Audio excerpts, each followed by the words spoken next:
Hello, welcome back again. So अब हम बात करेंगे फिनांस कमीशन, ब्लैक मनी, इन सारे टॉपिक्स पे। ये दो चीज़ें, दो टर्म्स रह गई थी, SSC for services and for goods के लिए एचएसएन कोड। ये वर्ल्ड कस्टम्स ऑर्गेनाइजेशन ने बनाया है, उसके अंतर्गत ये जी दोनों चीज़ें दी गई हैं, नॉट डब्ल्यूटीओ। ये बात याद रखनी है। फिर अब टैक्सेशन पे आते हैं। 15th फिनांस कमीशन ने कुछ कुछ चीज़ें बताई, और पहला 14th फिनांस कमीशन के वाई वाई रेड्डी चेयरमैन थे, जिन्होंने 42% डिवोल्यूशन की बात करी थी। देन 15th फिनांस कमीशन में एन के सिंह है, अभी अरविंद पनगड़िया आए हैं 16th फिनांस कमीशन के, जो कि 2026 से लेकर 2031 तक रहेगा। ये क्वाजी जुडिशियल बॉडी है, वर्टिकल टैक्स डिवोल्यूशन है और horizontal tax devolution. Horizontal tax devolution के लिए ही फिनांस कमीशन फार्मूलेज देता है, और कितने परसेंट डिवॉल्व करना है उनकी बात करता है। अभी 41% चल रहा है। अभी जो रिपोर्ट अरविंद पनगड़िया कमेटी का आएगा, उसके हिसाब से कुछ चीज़ें चेंज हो सकती हैं। इसका फॉर्मूला क्या है? IPad forest tax. ये मैंने पहले भी आपको बताई है, आईपैड फिट के नाम से।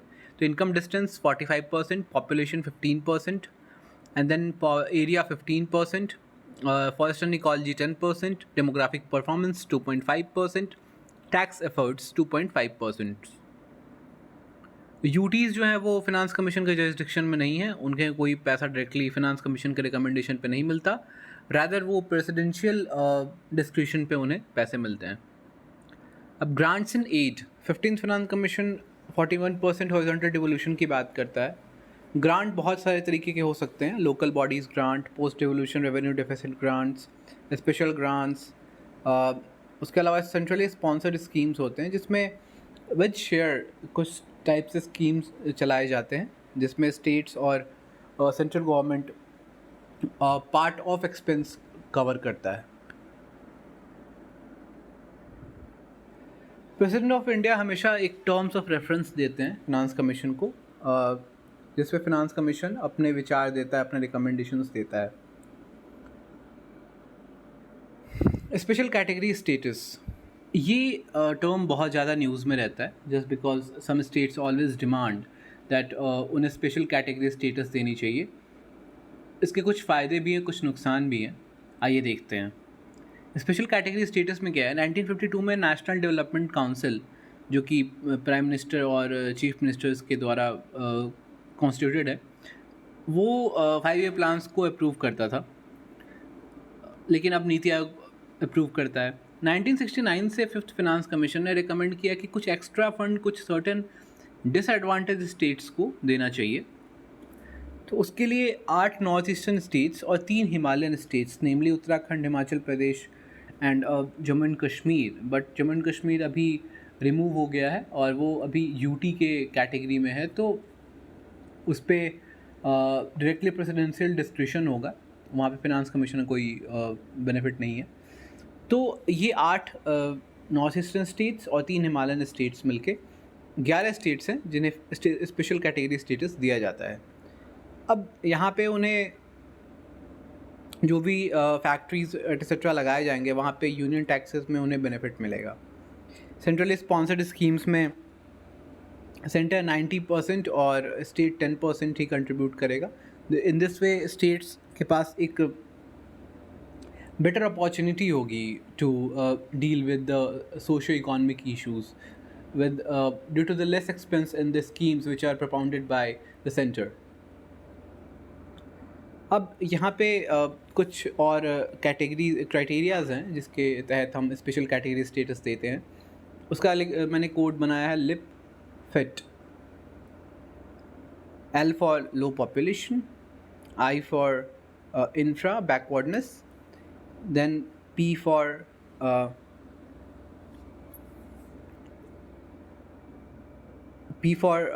again the population thing, I missed that. L for location, I for infra backwardness, P for population, and then F for finances, and then hilly and difficult terrain, T for terrain. पहले बाद में ये economic survey में कुछ चीज़ें इसको disadvantage करी गई, हालांकि आज भी ये चीज़ कैरी फॉरवर्ड होती है 90:10 के रेशियो में बहुत सारे स्कीम्स में सेंट्रल गवर्नमेंट पैसा लगाती है। इसके लिए मैंने एक निमोनिक तैयार किया था कि पैसा और लोग कम हों तो इंफ्रा नहीं बनता और पहाड़ से दुश्मन आते हैं। अगर आप ध्यान से इसे पढ़ेंगे तो आप समझ पाएंगे कि फाइनेंसेस कम हो और पॉपुलेशन कम हो तो इंफ्रा नहीं बनता है, और हिली टेरेन्स हो या पहाड़ हो और दुश्मन यानी वो स्ट्रैटेजिकली इम्पॉर्टेंट लोकेशंस पे हो तो उसे दुश्मन आते हैं। फिर ब्लैक मनी या टैक्सेशन की बात करते हैं। कुछ टर्म्स हैं जनरली यूपीएससी पूछ लेता है। तो टैक्स प्लानिंग या टैक्स मिटिगेशन क्या होता है? ये लीगली अवेलेबल इनकम टैक्स है, लीगली अवेलेबल वेज है जिसके कारण आप टैक्स बचा सकते हो। ब्लैक मनी टैक्सेबल है लेकिन वो रिपोर्ट नहीं की जाती अथॉरिटीज़ को। पैरेलल इकॉनमी क्या है? इकॉनमी जो ब्लैक मनी के थ्रू रन कर रही हो इन द बैकग्राउंड। जैसे आपने कुछ मूवीज़ वगैरह में देखी होंगी, फर्जी वगैरह में, जिसमें एक अलग ही इकॉनमी चल रही है जो कि ब्लैक मनीज़ के दम पे चल रही है। फिर टैक्स इवेजन क्या है कि जब कोई इंसान अपने इनकम को हाइड करता है और टैक्स अथॉरिटी से पैसे छुपाता है तो वो टैक्स इवेजन कहलाता है और वो इलीगल है। फिर टैक्स अवॉइडेंस की बात करते हैं कि जो लीगल लूपहोल्स को ट्राई करके और टैक्स को अवॉइड करता है पे करने से, तो वो टैक्स अवॉइडेंस हो जाता है। टैक्स हेवन क्या है? वो कंट्रीज़ जो फॉरेनर्स को कहते हैं कि आप हमारे पास आइए और हम आपको बहुत सारे छूट देंगे अगर आपने हमारे यहाँ इंडस्ट्रीज़ लगाएं। जनरली हम पनामा पेपर्स, पेगासस पेपर्स, ये सारी चीज़ें हम देखते हैं। ये सारी चीज़ें टैक्स हेवन के तरह बिहेव करती हैं कुछ कंट्रीज़, जैसे छोटी कंट्रीज़ मॉरिशस, सिंगापुर, पनामा, ये सारी कंट्रीज़ टैक्स हेवन की तरह बिहेव करती हैं। मनी लॉन्ड्रिंग ये प्रोसेस है जिसमें आप सोर्स ऑफ मनी को डिस्गाइज कर देते हैं। हवाला illegal money transfer, I mean किसी और तरीके से करोड़ों ट्रांसफ़र हो रहे हैं इन कैश समंदर के रास्ते इंडिया और नेबरिंग कंट्रीज़ में, तो वो हवाला कहला जाता है। टैक्स टेररिज्म क्या है? जब टैक्स अथॉरिटीज़ ही अनड्यू प्रेशर करने लगे और बोले कि और टैक्सेस दीजिए, तो ये टैक्स टेररिज्म कहलाता है। अब ब्लैक मनी के लिए कुछ ऑर्गेनाइजेशंस हैं, वो देख लेते हैं हम। इन्फोर्समेंट डायरेक्टरेट, जो कि फिनांस मिनिस्ट्री के डिपार्टमेंट ऑफ रेवेन्यू के अंतर्गत आता है। ये फेमा 1999 को रेगुलेट करता है और उसके थ्रू रेगुलेट करता है। देन PMLA 2002 के थ्रू रेगुलेट करता है। डायरेक्टरेट ऑफ रेवेन्यू इंटेलिजेंस, ये भी फिनांस मिनिस्ट्री में डिपार्टमेंट रेवेन्यू CBIC के तहत है। ये एजेंसी है जो customs, narcotics, wild life, arms और इन सारी चीज़ों के स्मगलिंग को रोकने के काम करती है। फाइनेंशियल इंटेलिजेंस यूनिट FIU, ये क्या है कि ये एनालाइज करता है जो फाइनेंशियल ट्रांजैक्शन सस्पेंड हो गए हैं डोमेस्टिक और क्रॉस बॉर्डर लेवल पे, और उनको डायरेक्टली रिपोर्ट करता है इकोनॉमिक इंटेलिजेंस यूनिट के, तो वहाँ तक, जो कि फाइनेंस मिनिस्टर द्वारा हेडेड है। FATF ये G7 कंट्रीज़ का इनिशिएटिव है। ये इसका हेडक्वार्टर पेरिस में है। इंडिया इसका 2010 में मेंबर बनता है और ये मनी लॉन्ड्रिंग और टेरर फाइनेंसिंग को कॉम्बैट करने की कोशिश करता है। ग्रे लिस्ट वो लिस्ट होती है जिसमें नेशंस जो सेफ हेवंस की तरह बिहेव करते हैं उनको ग्रे लिस्ट में डाला जाता है। जैसे अभी पाकिस्तान है, सीरिया है, यमन है, आइसलैंड है, जमाइका है, मॉरिशस है। ब्लैक लिस्ट में जो बिल्कुल ही कोऑपरेट नहीं कर रहे हैं उन कंट्रीज़ को डाला जाता है, जैसे ईरान, नॉर्थ कोरिया, ये सारे कंट्रीज़। OECD HQ पेरिस में ये एक स्कीम लेके आया था, base erosion and profit shifting. उस नॉर्म्स के लिए काफ़ी तरह से जाना जाता है। हम इंडिया OECD का मेंबर अभी नहीं है। अब क्रिप्टो एक्सचेंज वो एक्सचेंज होता है जहाँ पे बाइंग सेलिंग ऑफ क्रिप्टो होता है, वो एक टर्म है। देन PMLA 2002, UNGA 1998 में डिक्लेरेशन लाती है मनी लॉन्ड्रिंग पे और इंडिया उसे एक्ट बनाता है ED के तहत, PMLA एक्ट। PMLA का PMLA अपीलेट ट्रिब्यूनल है जो कि हाई कोर्ट तक आप जा सकते हैं, उस ट्रिब्यूनल के बाद अपील कर सकते हैं। अनडिस्क्लोज्ड फॉरेन इनकम एसेट्स 2015 का एक एक्ट आया था जिसमें डिस्क्लोज्ड फॉरेन इनकम पे 30% इनकम टैक्स लगती है। बेनामी ट्रांजैक्शन प्रोहिबिशन एक्ट, ये इनकम टैक्स डिपार्टमेंट इसका मेन एजेंसी है जो इसे इम्प्लीमेंट करता है। बेनामी वो है जिसमें कोई इंसान जिसने प्रॉपर्टी खरीदी वो अपने बायर रिलेटिव्स इनके बारे में उनके नाम पे रजिस्टर कर देता है एंड प्रोबेबली बाद में उसके थ्रू वो इलीगल काम कर रहा है या प्रोबेबली लीगल भी है तो उसे बेनामी कंसिडर किया जाता है और वहाँ पे टैक्स अथॉरिटीज़ टैक्स लगाते हैं।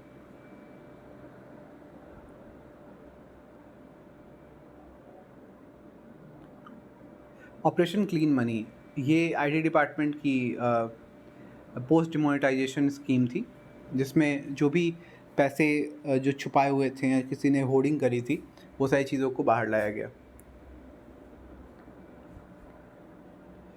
बजट 2021 में डिस्प्यूट रेजोल्यूशन कमेटी लाई गई जिसमें 50 लाख इनकम तक के लोगों को स्मॉल टैक्स पेयर्स को उनको सेटल करनी है टैक्स मैटर, तो वो डिस्प्यूट रेजोल्यूशन कमेटी के पास जा सकते हैं।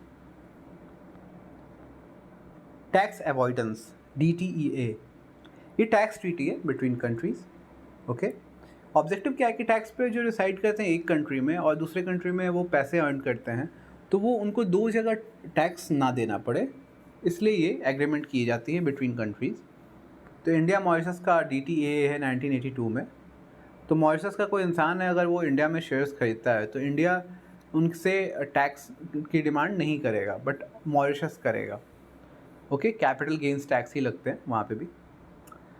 लूफोल्स क्या है कि इंडिया का जो कैपिटल गेन टैक्स है वो 10 to 20% है और मॉरिशस का 3%।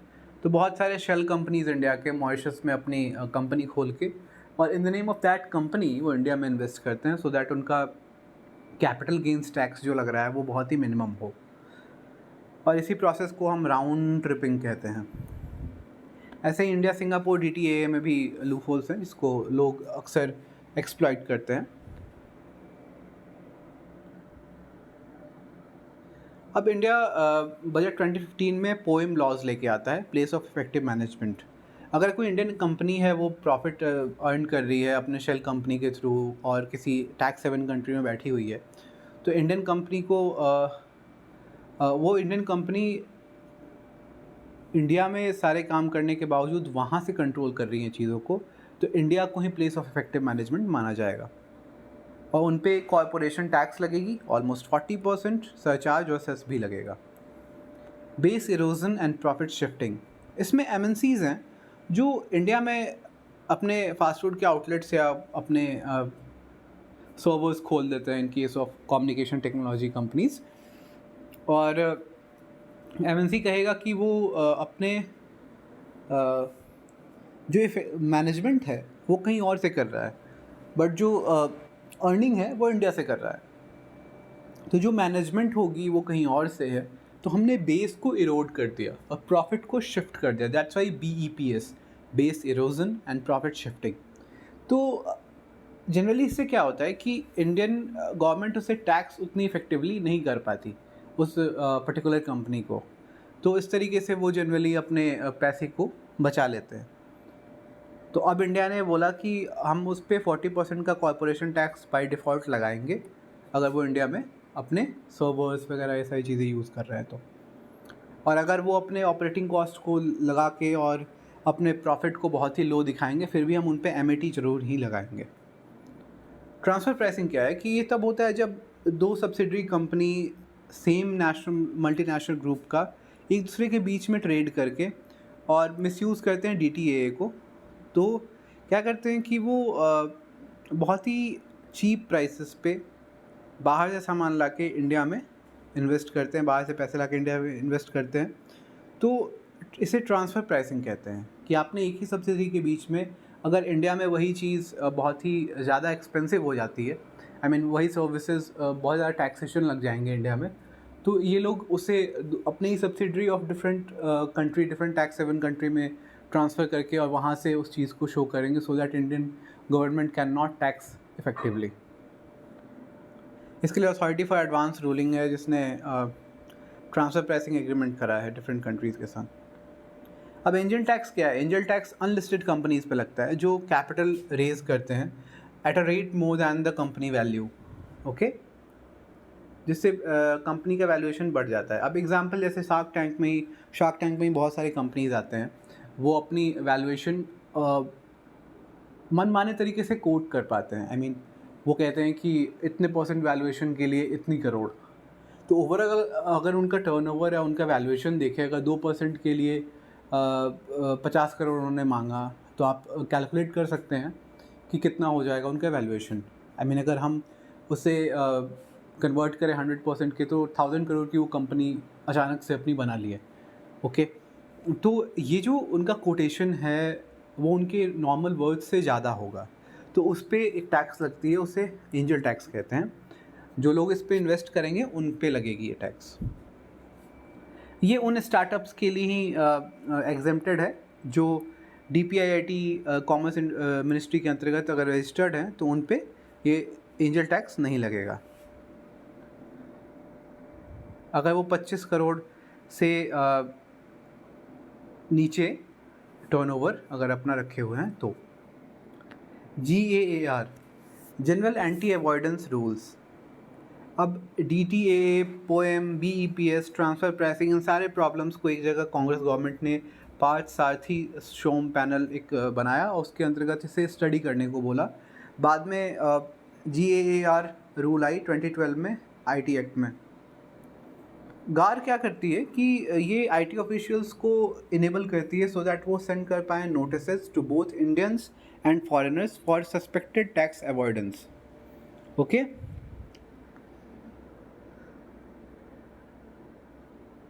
ये 2017 में फाइनली इफेक्टिव हो जाती है।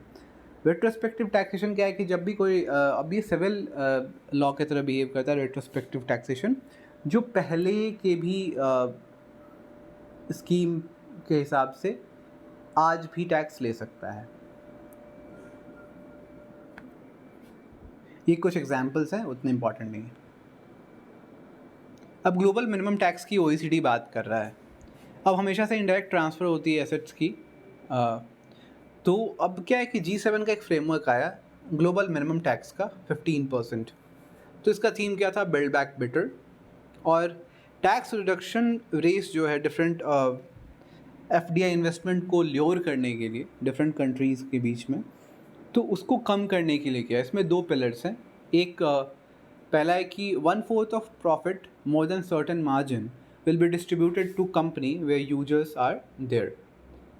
मतलब 1/4 प्रॉफिट एक ख़ास लिमिट के बाद आपको वहाँ के यूज़र्स को, जहाँ सबसे ज़्यादा आपका मैक्सिमम यूज़र्स हैं, उस कंट्री में उसे भेजना पड़ेगा, यानी उस गवर्नमेंट को देना पड़ेगा। दूसरा GMT 15% फॉर कंपनीज जिनकी 750 मिलियन यूरोज से ज़्यादा वैल्यूएशन है। आई मीन 750 मिलियन यूरोज से ज़्यादा का कारोबार अगर उन्होंने किया है तो 15% का GMT लगेगा, और डिजिटल टैक्स जो डिफरेंट कंट्रीज़ लगाती हैं वो एबॉलिश हो जाएगा।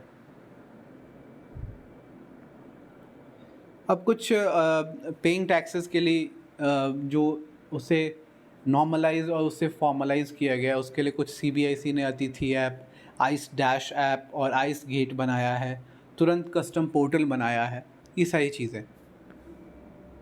ये स्टार्टअप की बात मैंने पहले भी करी थी, अगेन कर रहा हूँ कि एनुअल टर्नओवर 100 करोड़ से कम होना चाहिए, स्टार्टअप लेस दैन 10 ईयर्स के होने चाहिए, लिमिटेड लाइबिलिटी पार्टनरशिप फॉर्म होना चाहिए, स्प्लिट एंटिटी स्टार्टअप नहीं होती, इनोवेशन में उसका अच्छा खासा प्रपोर्शन जाना चाहिए, देन वो स्टार्टअप कहलाएगा।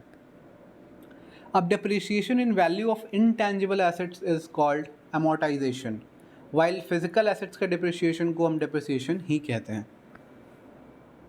इंडिया में टैक्स ओम्बुड्समैन की स्कीम चली बहुत ज़्यादा, बिकॉज टैक्स जो है अक्सर बहुत सारे लिटिगेशंस हैं फिनेंशियल और टैक्स इवेज़न और टैक्स नहीं देने के कारण, तो उसके लिए ओम्बुड्समैन पैनल लाई गई। ये स्वीडन के इंस्टीट्यूट ऑफ ओम्बुड्समैन के स्कीम पे इंडिया में भी लॉन्च करी गई। अब यहाँ पे लाफर कर्व देखेंगे हम। ये डायरेक्ट टैक्स से रिलेटेड है कि टैक्स रेवेन्यू कलेक्शन एक खास टैक्स रेट तक बढ़ता है। अगर आपने उससे ज़्यादा अगर टैक्स रेट बढ़ा दी तो जो आपका टैक्स कलेक्शन है वो गिर जाएगा, तो उसे रेवेन्यू मैक्सिमाइजिंग पॉइंट कहते हैं, जहाँ तक वो आप मैक्सिमाइज़ कर पाएँ। दूसरी टैक्स बायंसी, ये क्या है, ये GDP से रिलेटेड चीज़ें हैं। इसमें क्या है कि अगर GDP कुछ % से बढ़ा तो हमें ये देखना है कि इनकम टैक्स कितना बढ़ता है। दिस मीन्स कि अगर कोई कंट्री ग्रो करी है लेट्स से फॉर 2%, तो अगर इनकम टैक्स 0.5% ही बढ़ रहा है तो this is not good for that country.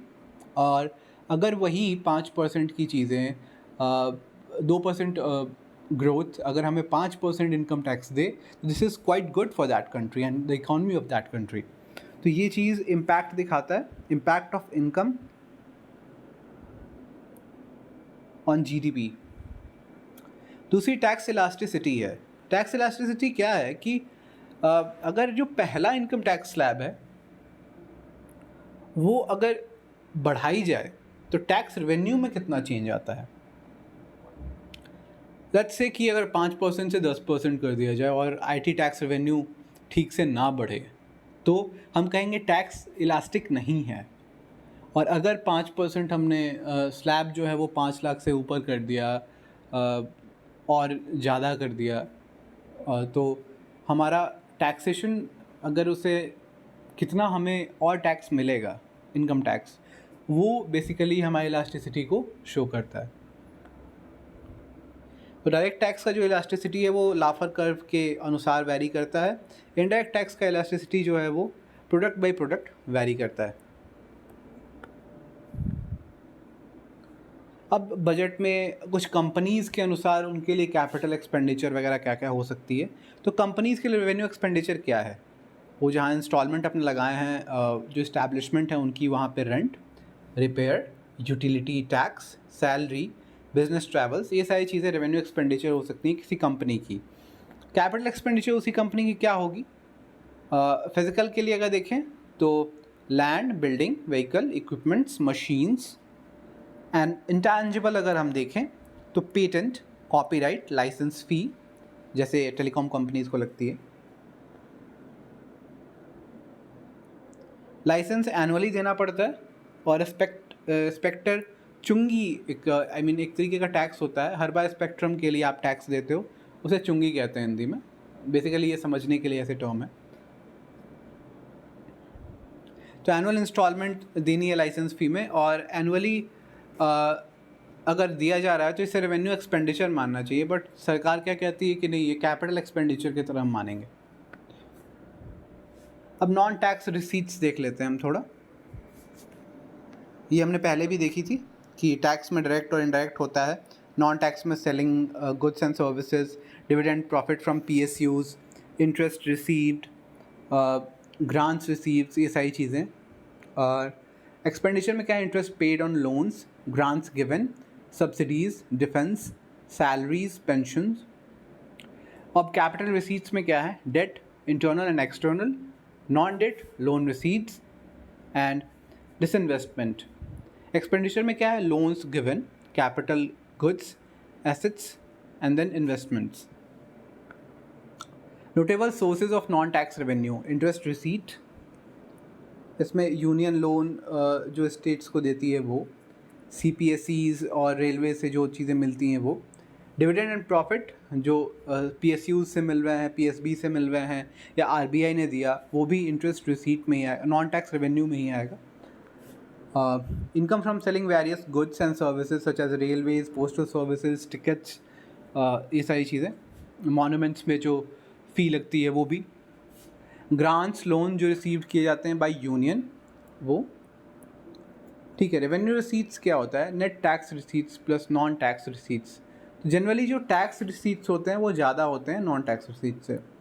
अब डिफर्ड टैक्स एसेट्स क्या हैं, ये चीज़ हम फर्स्ट पार्ट में पढ़ेंगे, ये बैंक का एक टर्म है। बट अभी हम रेवेन्यू रिसीट्स के बारे में देखते हैं कि ये नॉन रिडीमेबल होते हैं। ओके, कैपिटल रिसीट्स क्रिएट करते हैं लाइबिलिटी और डिक्रीज करते हैं फाइनेंशियल एसेट्स को, और वो रिडीमेबल होते हैं। नॉन टैक्स में जो कमर्शियल रेवेन्यू है, इलेक्ट्रिसिटी, रेल, पोस्टल स्टाम्प, ये सारी चीज़ें। एडमिनिस्ट्रेटिव रेवेन्यू में अगर देखें तो पासपोर्ट फ़ी, गवर्नमेंट हॉस्पिटल फ़ी, फ़ाइन और पेनाल्टीज़, लाइसेंस फ़ी, जैसे आपको रोड पे जो आपको फ़ाइन लगती है गाड़ी चलाने पे बिना लाइसेंस के, ये सारी चीज़ें। एस्टीट, एस्टीट क्या होता है, एस्टीट एक ऐसा टर्म है जिसमें किसी इंसान का कोई लीगल हेयर नहीं है, फिर भी उसे तो आपने अगर उस प्रॉपर्टी को अगर हथिया लिया या अधिग्रहण कर लिया बाय गवर्नमेंट, तो उसके लिए भी वो भी जो इनकम है या वो भी जो रेवेन्यू है उसे इसमें ही काउंट करते हैं।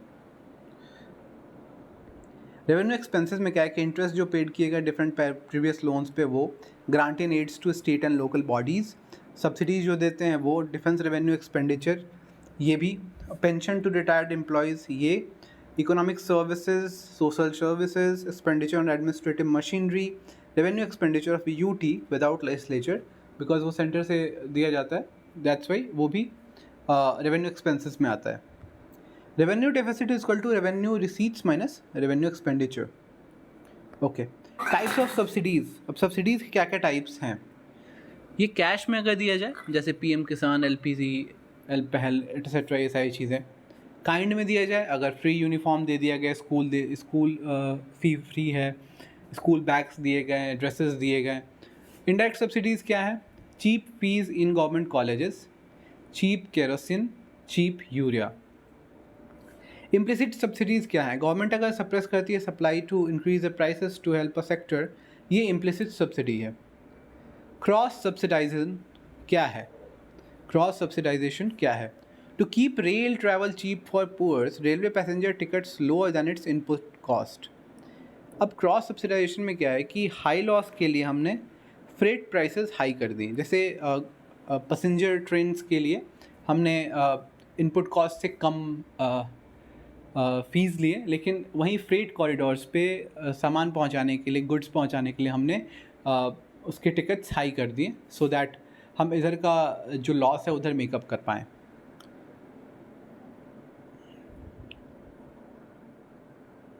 Impact of subsidies. अब मेरिट गुड्स पे क्या होता है कि उस जिसके पॉजिटिव एक्सटर्नलिटीज़ होते हैं उनमें सब्सिडीज़ हेल्प करती है। सब्सिडी जो सिन गुड्स पे होती है वो नेगेटिव एक्सटर्नलिटीज़ देती है इन्वायरमेंट की तरफ, जैसे cigarettes, polluting industries etcetera. Urea subsidy से जो कंजम्पशन उसका इंक्रीज़ हुआ और सॉयल एंड वाटर पॉल्यूशन हो गया। सब्सिडरी लीकेज क्या टर्म है? जिसमें घोस्ट कंपनीज आते हैं और बेनिफिट्स को अपने पास लेके चले जाते हैं। जैसे कोई इनएफिशिएंट लैंड के लिए या नॉन फर्टाइल लैंड के लिए किसी ने सब्सिडीज़ ले लिए, बट वो चीज़ बाद में वो फ्रूटफुल नहीं हुई, तो ये घोस्ट सब्सिडीज़ में काउंट हो सकता है। इकोनॉमिक सर्वे में सर्विस डिलीवरी के लिए जैम ट्रिनिटी लाई गई 2014-15 में डिजिटल इंडिया के तहत। ये इंडिया स्टैक का ही पार्ट है। और उसके बाद डीबीटी को यूज़ किया गया, जिसमें बायोमेट्रिकली ऑथेंटिक फिजिकल अपटेक बापू सिस्टम लाई गई। ये मैकेनिज्म है जिसमें आधार को यूज़ किया गया। जनरली अगर हम देखें तो फूड सब्सिडी सबसे ज़्यादा होती है, फिर फर्टिलाइज़र सब्सिडीज़, फिर पेट्रोलियम, फिर अदर कोई सब्सिडी होती है। अब डीएनएस अलाउंस क्या होती है? वो प्रोटेक्ट एम्प्लॉयज़ को इन्फ्लेशन से बचाने के लिए डीएनएस अलाउंस दिए जाते हैं। हाउस रेंट अलाउंस होता है। ग्रेच्युटी क्या होता है? अपने सर्विसेज को देने के लिए बहुत सारे सालों के लिए उसे सेपरेट ग्रेच्युटी दी जाती है। ये एक ग्रेच्युटी एक्ट से गवर्न होती है।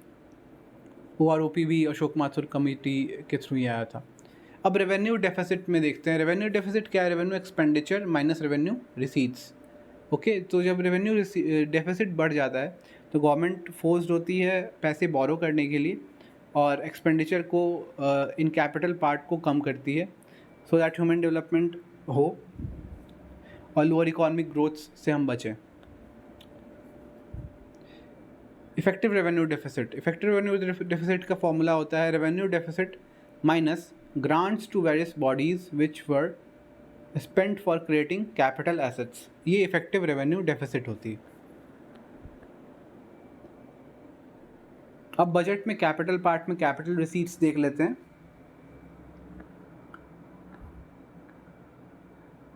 कैपिटल डेट रिसीट्स में क्या क्या है? इंटरनल बोरोइंग, आरबीआई से पैसे लिए, मार्केट से पैसे लिए, पीएफ से पैसे लिए। एक्सटर्नल बोरिंग्स क्या हो सकती है? आईएमएफ से, वर्ल्ड बैंक से, ब्रिक्स से, इन सारी चीज़ों से अगर पैसे लें तो वो एक्सटर्नल बोरिंग्स कहलाती है। और कैपिटल नॉन डेट रिसीट्स में क्या है कि लोन या प्रिंसिपल जो रिकवर हुआ वो, हालांकि इसका इंटरेस्ट जो है वो रेवेन्यू एक्सपेंस में आती है, बट जो प्रिंसिपल रिकवर होती है वो इसमें आते हैं capital and non debt receipts में, और डिसइन्वेस्टमेंट के पैसे। तो कैपिटल डेट रिसीट्स ज़्यादा होते हैं कैपिटल नॉन डेट रिसीट्स से। अब रत्ना कंपनी क्या है, उन्हें फ्लेक्सिबिलिटी उनके ऑपरेशंस में देने के लिए रत्ना कंपनीज बनाई गई। मिनी रत्ना कैटेगरी 1, 2, नवरत्ना, महारत्ना, ये सारी चीज़ें बनाई गई। तो मिनी रत्ना कैटेगरी 1 और कैटेगरी 2 के लिए क्या है कि लास्ट 3 ईयर्स में कंटिन्यूसली उन्होंने प्रॉफिट करा हो। जितना ज़्यादा करेंगे उस हिसाब से कैटेगरी 1 या कैटेगरी 2 में रखा जाएगा। For example national film development corporation limited, Mazagaon dock limited, AAI, ONGC Videsh limited, Rail Vikas Nigam etcetera. फिर नवरत्ना में क्या है, ये वो नॉन मिनी रत्ना कंपनीज़ हैं जो कुछ कंडीशंस फुलफिल करते हैं, such as manpower cost to total cost of production बहुत ज़्यादा बेहतर होता है। तो ऐसे को नवरत्ना में रखते हैं। Example rural electrification corporation limited, shipping corporation of India, oil India limited, national aluminium company, Hindustan aeronautics limited, Bharat electronics limited, ये सारी चीज़ें। महारत्ना में क्या है कि जो ऑलरेडी नवरत्ना हो और कुछ और कंडीशंस को फुलफिल करे तो उसे महारत्ना बोलते हैं। जैसे भेल हो गया, भारत पेट्रोलियम कॉरपोरेशन लिमिटेड हो गया, कोल हो गया, गेल हो गया, सेल हो गया, NTPC हो गई, ONGC हो गई, पावर ग्रिड कॉरपोरेशन लिमिटेड हो गया, ये सारी चीज़ें। अब डिसइन्वेस्टमेंट क्या है? गवर्नमेंट की शेयर होल्डिंग को कम करना किसी भी फर्म में, किसी भी गवर्नमेंट कंपनी में डिसइन्वेस्टमेंट कहलाता है। एटलीस्ट 51% अगर हमने रखी है तो वो डिसइन्वेस्टमेंट ही है। लेकिन अगर हमने 51% से कम कर दिया तो वो प्राइवेटाइजेशन हो जाएगी या स्ट्रैटेजिक डिसइन्वेस्टमेंट हो जाएगी। अब ये कुछ आर्गूमेंट्स अगेंस्ट एंड फेवर में है। ये अभी कैसे डिसइन्वेस्टमेंट चालू हुई, सबसे पहले वाजपेयी जी ने एक ट्राई करी थी, बट बाद में नॉन स्ट्रैटेजिक सेक्टर्स में फेज डिसइन्वेस्टमेंट करने की कोशिश करी गई और स्ट्रैटेजिक सेक्टर में हमने बोला कि अभी नहीं करेंगे। देन 2014-19 में मोदी जी गवर्नमेंट के काल में मेथड ऑफ डिसइन्वेस्टमेंट आती है, जिसमें IPO इशू कर सकते हैं, ETF इशू कर सकते हैं, शेयर बाईबैक कर सकते हैं, ऑफर फॉर सेल कर सकते हैं, ये सारी चीज़ें हो सकती हैं। स्ट्रैटेजिक डिसइन्वेस्टमेंट क्या है कि आप substantial portion of government share holding को किसी प्राइवेट पार्टी के हाथों में दे देते हैं और मैनेजमेंट कंट्रोल भी दे देते हैं, तो स्ट्रैटेजिक डिसइन्वेस्टमेंट हो जाता है। जैसे कुछ एयरपोर्ट्स को, कुछ हार्बर्स को गवर्नमेंट ने स्ट्रैटेजिकली डिसइन्वेस्ट कर दिया है।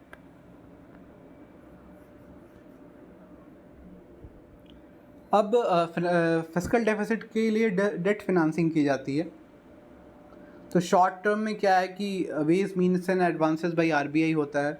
लॉन्ग टर्म में स्टेट डेवलपमेंट लोन्स निकालता है स्टेट को स्टिमुलस मिल सकती है सेंटर से, जैसे आत्मनिर्भर भारत के तहत 50 इयर्स का इंटरेस्ट फ्री लोन्स दिए जा रहे हैं फ्रॉम सेंटर टू स्टेट्स। ये 23 के बजट में पास हुआ था।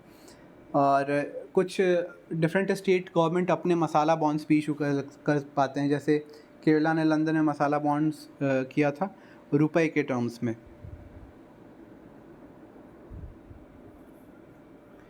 अब कुछ स्ट्रैटेजिक सेक्टर है, जैसे इनका मैंने याद रखा था A, B, PT और BPAT, जैसे atomic energy, transport, power, banking. इन सारी चीज़ों में अभी भी डिसइन्वेस्टमेंट करने से सरकार थोड़ी सी कदम पीछे रहती है। नेशनल मोनेटाइजेशन पाइपलाइन क्या है कि इसमें जितने भी गवर्नमेंट के जो लैंड या बिल्डिंग एसेट्स हैं उन्हें सेल करना है या रेंट करना है या लीज़ करना है, सो दैट हम ₹6 लाख करोड़ बाई 2025 हम मोबिलाइज़ कर पाएँ। लेबर जो होता है वो कॉन्करेंट लिस्ट में होता है, स्टेट लिस्ट में पब्लिक डेट ऑफ स्टेट होता है। और अगर किसी स्टेट गवर्नमेंट ने अगर सेंट्रल गवर्नमेंट का लोन ले रखा है, उसे अब तक रीपे नहीं किया है, तो स्टेट गवर्नमेंट और लोन नहीं ले सकता without permission of central government. ये आर्टिकल 293 में मेंशन्ड है। कुछ कैपिटल एक्सपेंसेस क्या हैं? Capital assets for various schemes, union जो डेट इक्विटी फाइनेंस देता है, फिर union paying loan principal for internal external debts, ये सारी चीज़ें हैं।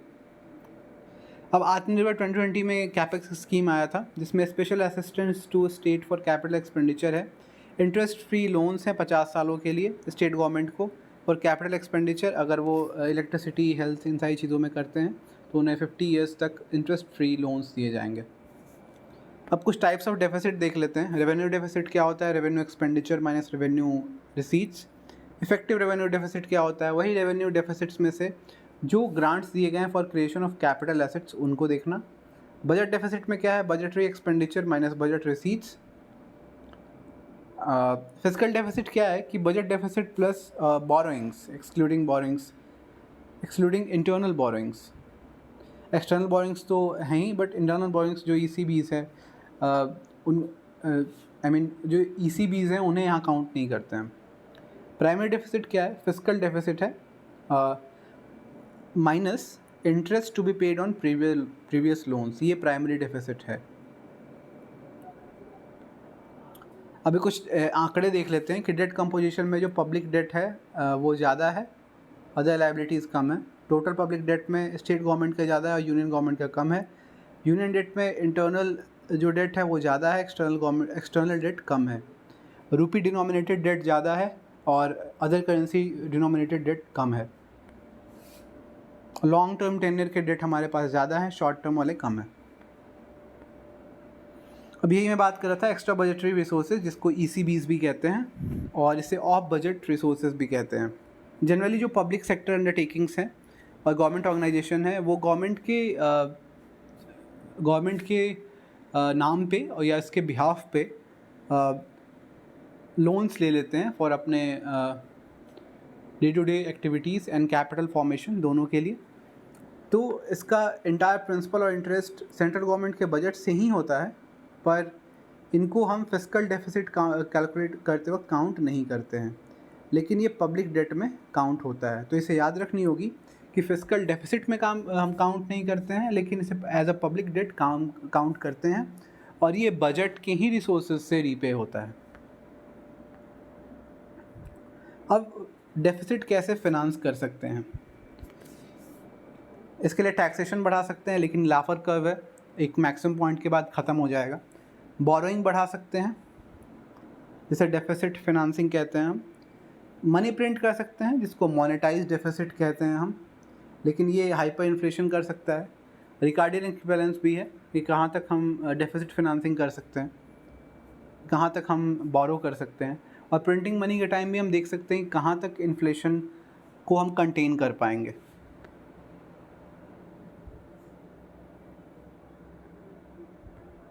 अब क्राउडिंग आउट क्या है? अगर गवर्नमेंट बहुत ज़्यादा पैसे बोरो कर लेती है हाउस होल्ड से या फिनेंशियल इंटरमीडिएरीज से, तो जो प्राइवेट कंपनीज़ को जो लोन मिलने वाला है वो नहीं मिलते। इसे क्राउडिंग आउट फिनोमेनन कहते हैं हम।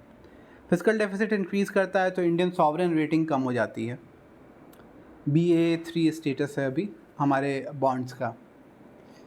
Different sovereign credit rating agency है जो इसे मेजर करती है, और क्वांटिटेटिव मेजर है कि किस तरीके से गवर्नमेंट अपने लोन्स को रीपे करने में सक्षम है। ये वही तीन फेनोमेना है, टैक्सेशन बढ़ा के, बोरोइंग करके या मनी प्रिंट करके। मनी प्रिंट को हम मोनेटाइज डेफिसिट कहते हैं और डेफिसिट फिनांसिंग को बोरोइंग या डेट फिनांसिंग कहते हैं। काउंटर साइक्लिकल फिस्कल पॉलिसी क्या होता है? अब हम देखते हैं कि इकोनॉमिक स्लो डाउन में हम फिस्कल एक्सपेंडिचर को बढ़ा देते हैं, और इकोनॉमिक बहुत ज़्यादा अगर इन्फ्लेशन आ गया है या इकोनॉमिक बूस्ट है तो उस समय ग्रेजुअली हम अपने इन्फ्लेशन को कंटेन करने के लिए हमारा जो गवर्नमेंट एक्सपेंडिचर है वो कम कर देते हैं। प्रो साइक्लिकल फिस्कल पॉलिसी क्या? इकोनॉमिक बूम में ही हमने फिस्कल एक्सपेंडिचर और बढ़ा ली। Interest rate growth rate differential क्या है कि ये डिफरेंस है between loan interest rate paid by government and GDP growth rate in an economy. अगर नेगेटिव IRGD होगा तो ये हमारे लिए पॉजिटिव साइन है, ये बात हमें याद रखनी है। अब ऑटोमेटिक स्टेबलाइजर्स क्या हैं जो गवर्नमेंट बजट में है इकोनॉमिक स्लो डाउन को एड्रेस करने के लिए? गवर्नमेंट की स्पेंडिंग बढ़ा दो और पब्लिक की टैक्स लायबिलिटी को कम कर दो। ये कोई ऐसा ख़ास चेंज नहीं रिक्वायर करते, ये ऑटोमेटिकली हो जाते हैं स्लो डाउन के टाइम पे। जैसे इनकम टैक्स हो गया, कॉर्पोरेशन टैक्स हो गया, अनएम्प्लॉयमेंट अलाउंसेस हो गया, फूड सब्सिडी हो गया।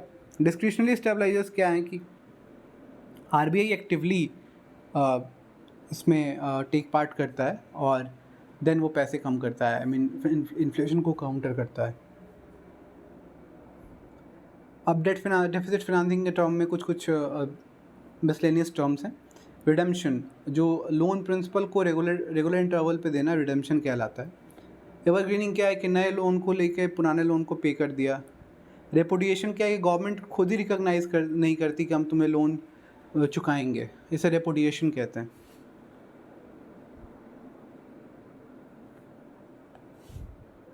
फिस्कल स्टिमुलस क्या है कि जब गवर्नमेंट टैक्स इंक्रीज़ कर देता है, पब्लिक प्रोक्योरमेंट को बढ़ा देता है, तो गवर्नमेंट डिमांड और ग्रोथ इकॉनमी में बढ़ जाती है।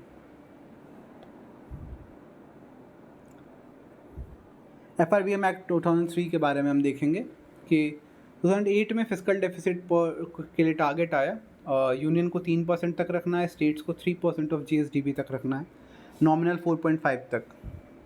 रेवेन्यू डेफिसिट को एलिमिनेट कर देना है कम्प्लीटली। अमेंडमेंट इसको किया गया 2015 में।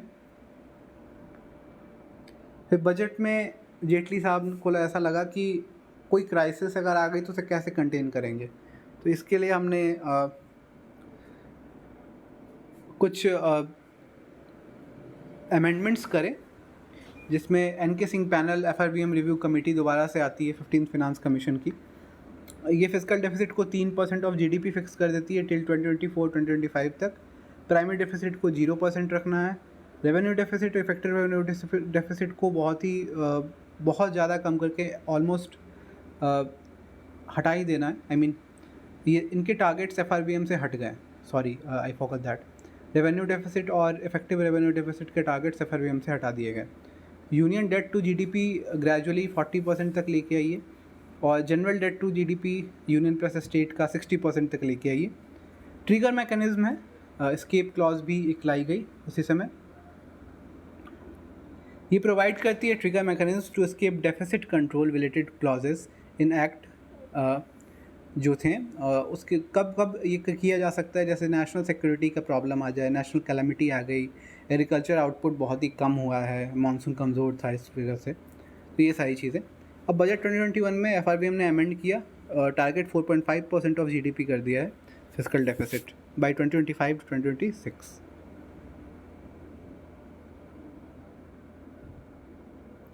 अब फिस्कल ग्लाइड क्या है? Instead of reducing fiscal deficit directly, reduce it with gradually descending targets. थोड़े थोड़े कम करके अगर हम घसकाते हैं और कम करते हैं उसे, तो ये फिस्कल ग्लाइड कहलाता है। फिस्कल प्रॉफिलिगेसी क्या है? ये वेस्टफुल एक्सपेंडिचर ऑफ मनी को डिनोट करता है। फिस्कल स्लिपेज क्या है? अगर गवर्नमेंट क्रॉस कर जाती है फिस्कल डेफिसिट टारगेट को, जैसे फिस्कल स्लिपेज कहते हैं, जो कि अभी गवर्नमेंट कर चुकी है।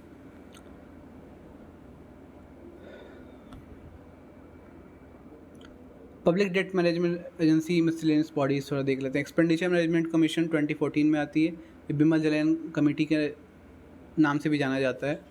इसमें सजेशन मिली कि किस तरीके से हम फिस्कल डेफिसिट को कम करेंगे सो दैट, और सब्सिडी बिल को कम करेंगे। पब्लिक डेट मैनेजमेंट एजेंसी ये प्रपोज़ किया गया है बजट 2015 में, लेकिन अब तक आया नहीं है ये चीज़। ये टाइप्स ऑफ बजट है, रेवेन्यू बजट, कैपिटल बजट, छोटे छोटे टर्म्स हैं। General budget versus railway budget 2017 में रेलवे बजट को दोबारा से मर्ज कर दिया गया। पहले 2020-2021 में एक्वर्थ कमेटी ने रेलवे बजट को अलग किया था। बजटिंग दो तीन तरीके की होती है mainly. Traditional line item budgeting, जिसमें हर एक मिनिस्ट्री और ज़रूरतों के लिए हमने बजट बनाया, उनके इनकम एक्सपेंडिचर की बात करी। परफॉर्मेंस बजटिंग क्या है? जिसने जितना ज़्यादा परफॉर्म किया उसे उतना बजट का एलोकेशन हुआ। जीरो बेस बजटिंग क्या है कि स्कीम को रिव्यू कीजिए हर साल, और हर साल उन्हें कंटिन्यू या डिसकंटिन्यू करना है वो देखिए, और फिर ज़ीरो से बजट बनाइए। सनसेट बजटिंग क्या है कि उन्हें स्कीम्स को एक डेडलाइंस के साथ अनाउंस कीजिए। जेंडर बजटिंग क्या है कि वुमेन, चिल्ड्रन, इन सारी चीज़ों के लिए अलग अलग बजट बनाई गई, जिसमें स्कीम्स, उनके लिए टारगेटेड स्कीम्स लाए गए। ये जेंडर बजटिंग कहलाता है।